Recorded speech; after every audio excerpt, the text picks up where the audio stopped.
শুভ সকাল বন্ধুরা। তো দিনটা ছিল 16ই জানুয়ারি। আজ আমরা যাচ্ছি মায়াপুর ইস্কন মন্দির ভ্রমণের উদ্দেশ্যে।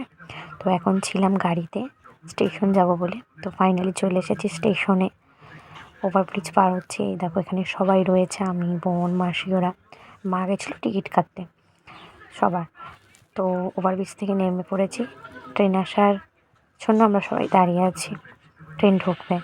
এই যে এখানে মাসি, আমরা সবাই রয়েছি। তো ফাইনালি ট্রেন থেকে নেমে এবার আমরা নবদ্বীপ ঘাটে যাব। তো এখানে একটা টোটো ধরে নিয়েছি, টোটোতে করে যাচ্ছি। তো চলে এসেছি ফাইনালি ফেরিঘাটে। দেখো এটা হচ্ছে লঞ্চ, আমরা লঞ্চে যাচ্ছি। আর ওদিকে নৌকা আছে, ওই পারটা হচ্ছে মায়াপুর আর এই পারটা হচ্ছে নবদ্বীপ। তো আমাদের লঞ্চ ছেড়ে দিয়েছে। তো ফাইনালি দেখো চলে এসেছি মায়াপুর।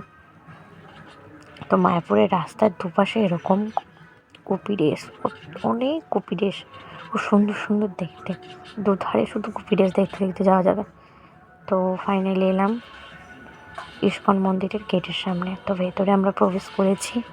এখানে আমি আছি, মাসি, ওরা সবাই আছে। আর এখানে মন্দিরটা খুব সুন্দর দেখো।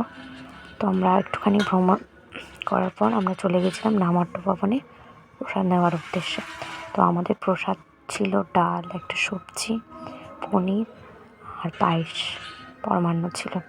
তো আমরা প্রসাদ নেওয়ার পরে চলে গেছি গোশালায়। গোশালায় দেখো কত গরু। তো আমি একটা গরুকে আদর করছিলাম, বেশ ভালো ছিল গরুটা। তো আমরা গোশালা থেকে ঘুরে চলে এসেছি সেই মন্দিরের সামনে। একটা ফোয়ারা, একটা মন্দির আছে ওইখানে, দেখো ওটাও খুব সুন্দর। সবাই যে যার মতন ছবি তুলছে।